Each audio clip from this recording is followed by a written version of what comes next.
حضرت فاطمہ صدیقہ رضی اللہ تعالی عنہا، آپ کا جب وصال ہوتا ہے تو وصال کے وقت کیا معاملہ ہوا؟ کچھ لوگوں کا کہنا یہ ہے کہ انہوں نے اپنے حضرت خامد حضرت علی کو یہ فرمایا تھا کہ آپ صدیق کو بھی نہ بتائیں، آپ عمر کو بھی نہ بتائیں کہ یہ لوگ میری جنازہ نہ پڑھیں، رات کے وقت مجھ کو دفن کر دیا جائے۔ لیکن میں آپ حضرات کی خدمت میں گالی گلوچ کے بغیر دلائل اور براہین کی روشنی میں عرض کرنا چاہتا ہوں کہ حضرت فاطمہ الزہرا رضی اللہ تعالی عنہا کا جنازہ جناب صدیق اکبر رضی اللہ عنہ نے پڑھایا۔ اصول بھی یہی کہتا ہے اور تاریخی روایات بھی اس پر شاہد ہیں۔ وجہ اس کی یہ ہے کہ دیکھیں، بعض لوگ جو یہ خامخواہ کی بات کرتے ہیں کہ چونکہ مال فدق نہ دیا اس لیے انہوں نے ان سے بے رخی اختیار کر لی اور آخر دم تک کہا کہ میں ان کے سامنے نہیں آتی اور میں ان سے اپنا حق وصول نہیں کرتی، میرے جنازے میں وہ لوگ نہ آئے۔ میں آپ کی خدمت میں ایک سوال اٹھاتا ہوں، آپ سے پوچھتا ہوں، آپ کی خدمت میں عرض کرتا ہوں کہ دیکھیں، اگر مجھے یہ کہا جائے کہ آپ کو فلاں چیز نہ ملے گی، وجہ یہ ہے کہ حضور علیہ السلام نے فرمایا، اب میری ناراضگی بنتی ہے؟ میری ناراضگی کس پر ہوگی؟ حقیقتاً میری ناراضگی ان پر نہیں، میں تو پیغمبر پر ناراض ہو رہا ہوں، اور یہ بات ہم نہیں سمجھتے کہ حضرت فاطمہ سے نکلی ہو۔ کیوں؟ حضرت فاطمہ عام عورت نہیں، یہ بنت رسول اللہ صلی اللہ علیہ وسلم ہے۔ میں جو بات عرض کر رہا تھا کہ یہ جو پروپیگنڈا ہے، یہ پروپیگنڈا غلط ہے۔ کیوں؟ کتب اہل سنت والجماعت کی تاریخی روایات میں واضح شہادت ملتی ہے کہ صدیق اکبر رضی اللہ عنہ نے حضرت فاطمہ الزہرا رضی اللہ عنہا کا جنازہ پڑھایا۔ جنازہ پڑھنا اس بات کی دلیل ہے خلفائے راشدین کا اہل بیت کے ساتھ تعلق قوی اور مضبوط ہے۔ علامہ ابن سعد رحمۃ اللہ علیہ اپنی کتاب الطبقات الکبریٰ جلد نمبر 8 صفحہ 19 پر ارشاد فرماتے ہیں، ابراہیم نخعی بہت بڑے تابعی ہیں، ان سے روایت لاتے ہیں، فرمایا صلی ابو بکر الصدیق علی فاطمہ بنت رسول اللہ صلی اللہ علیہ وسلم فکبر اربعا۔ حضرت ابو بکر صدیق جب فاطمہ بنت رسول اللہ کی وفات ہوئی، ان پر آپ نے جنازہ پڑھا اور جنازے میں 4 تکبیرات پڑھیں۔ اس سے پتہ چلا جنازہ بھی حضرت صدیق نے پڑھایا ہے اور طرز بھی ہوئی ہے جو اہل سنت والجماعت کا ہے، ہم جنازے پر 4 تکبیرات کے قائل ہیں۔ امام شابی رحمۃ اللہ علیہ کی روایت اسی کتاب میں موجود ہے، فرماتے ہیں صلی علیہ ابو بکر، حضرت فاطمہ الزہرا پر حضرت صدیق اکبر نے جنازہ پڑھا۔ حضرت علاؤ الدین علی متقی، ان کی کتاب ہے کنز العمال، اس میں مفصل روایت لائے ہیں جلد نمبر 12 صفحہ نمبر 515 پر، اور یہ روایت حضرت امام محمد باقر رحمۃ اللہ علیہ سے مروی ہے۔ حضرت امام باقر فرماتے ہیں ماتت فاطمہ بنت رسول اللہ، حضور کی بیٹی جب وفات پا گئیں، فجاء ابو بکر و عمر لیصلوا، ابو بکر بھی آئے اور عمر بھی آئے۔ بتایا جاتا ہے، اس سے پتہ یہ چلا کہ خود اہل بیت گواہی دیتے ہیں کہ فاطمہ کے جنازے رضی اللہ عنہا کے جنازے میں جہاں صدیق آیا ہے وہاں عمر بھی آیا ہے، تو دونوں حضرات آئے ہیں۔ معلوم یہ ہوا کہ تعلق قوی ہے، تعلق میں کمزوری اور کوئی ٹوٹنا نہیں ہے۔ فرماتے ہیں فقال ابو بکر لعلی ابن ابی طالب، حضرت ابو بکر جب تشریف لائے، جنازے کا وقت ہو چکا، صدیق اکبر نے علی ابن ابی طالب کو کہا، فرمایا تقدم، اے علی آپ اٹھیں، آپ جنازہ پڑھائیں۔ فقال ما كنت لأتقدم وانت خلیفۃ رسول اللہ، میں خلیفہ رسول اللہ کی موجودگی میں مصلی پر جاؤں، فرمایا علی یہ نہیں کر سکتا۔ اور عجیب بات فرمائی فتقدم ابو بکر فصلی علیہا، صدیق اکبر مصلی پر آئے اور فاطمہ بنت رسول اللہ پر جنازہ پڑھا۔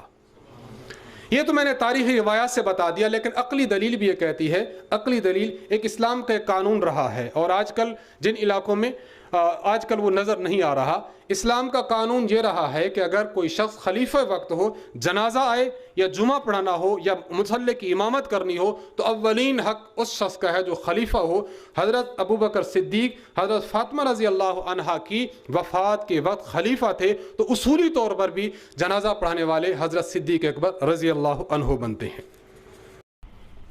کہ زور و شور سے کہہ رہے ہیں جی حضرت ابو بکر رضی اللہ عنہ نے جنازہ پڑھایا سیدہ کا، بھائی مجھے کوئی اس پہ دکھ نہیں ہوتا اگر حضرت ابو بکر رضی اللہ عنہ پڑھا دیتے، لیکن نہیں پڑھایا۔ اور اسی کتاب میں کہ جو میں دوبارہ سے کہوں گا کہ جو اصح الکتب بعد کتاب اللہ ہے، اسی میں یہ ہے کہ نہیں پڑھایا، تو کیوں پھر فضول میں اپنی طرف سے ایک ایسی چیز لے کر آ رہے ہو کہ لوگوں کے سامنے جس کا کوئی سر و پیر نہیں ہے۔ صحیح بخاری کی 4240 اور 4241 حدیث ہے، یہ میں آپ کے سامنے پڑھ رہا ہوں، اس سے بہت ساری چیزیں ثابت ہو رہی ہیں اور میں ساری آج آپ کو بتا رہا ہوں۔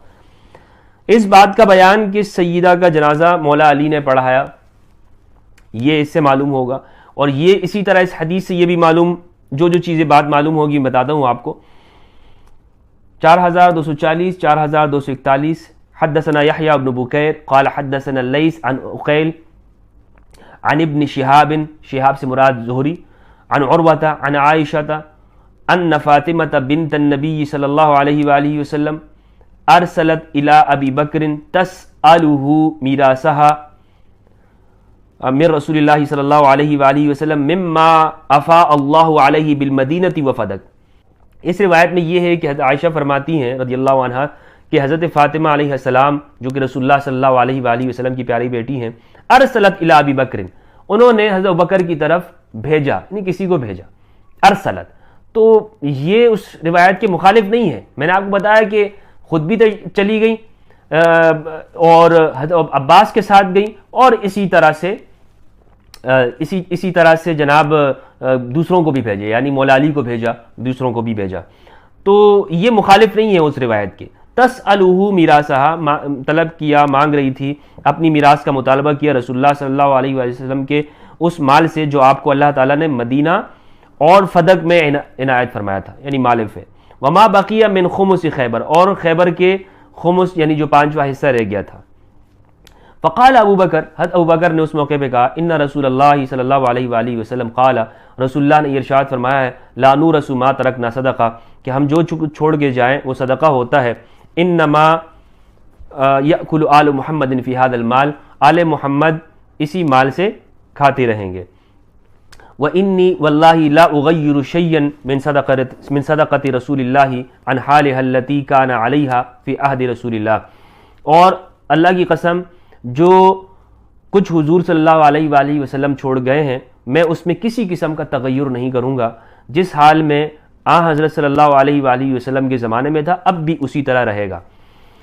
اور وَلَا أَعْمَلَنَّ فِيهَا بِمَا عَمِلَ بِهِ رسول اللہ صلی اللہ علیہ وآلہ وسلم، اور وہی طرز عمل اختیار کروں گا جو رسول اللہ کا اپنی زندگی میں تھا۔ فَأَبَا أَبُو بَكْرٍ أَن يَدْفَعَ إِلَى فَاطِمَةَ مِنْهَا شَيْئًا، تو ابو بکر نے انکار کیا اس بات سے کہ ان اموال میں سے کچھ بھی، یعنی تھوڑا سا بھی اس مال میں سے دینے کا انہوں نے نہیں دیا، کہ ان يدفع الى فاطمة منها شيئا، کہ اس میں سے کچھ بھی دینا منظور نہیں کی، اس بات کو ریجیکٹ کر دیا، منظور نہیں کیا۔ فوجدت فاطمة على ابی بکر فی ذلك، فوجدت فاطمة على ابی بکر فی ذلك فحجرته،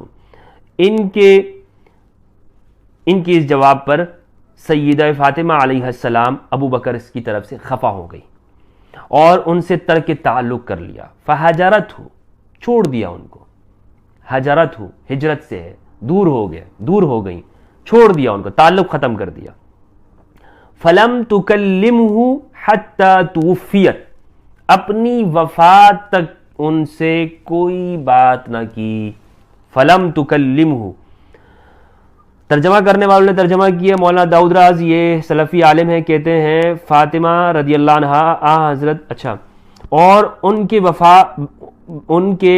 ان سے ترک تعلق کر لیا اور ان کے بعد وفات تک ان سے کوئی گفتگو نہ کی، یعنی اپنی زندگی میں ان سے کوئی بات نہ کی، چھوڑ دی ان سے بات کرنا۔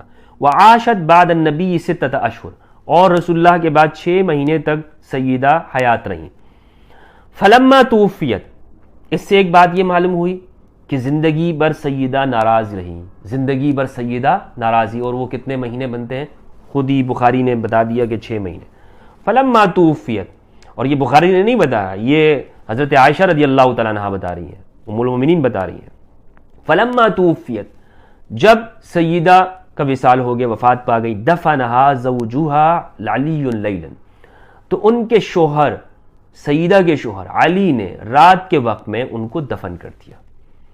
وَلَمْ يُؤْذِنْ بِهَا أَبَا بَكْرٍ وَصَلَّى عَلَيْهَا، اور ابو بکر کو اجازت نہیں دی، وَصَلَّى عَلَيْهَا، اور ان پر نماز پڑھ لی۔ صلی علیہا، جب صلی کے صلے میں علا آ جاتا ہے تو مطلب یہ ہوتا ہے جنازہ، ان کے اوپر نماز پڑھ لی، مطلب یہ ان کی نماز جنازہ پڑھ لی، بلکہ ترجمہ کرنے والے کہہ رہے ہیں اور خود ان کی نماز جنازہ پڑھائی، سلفی عالم ترجمہ کر رہے ہیں۔ فاطمہ جب تک زندہ رہیں علی پر لوگ بہت توجہ رکھتے رہے، لیکن اب یہ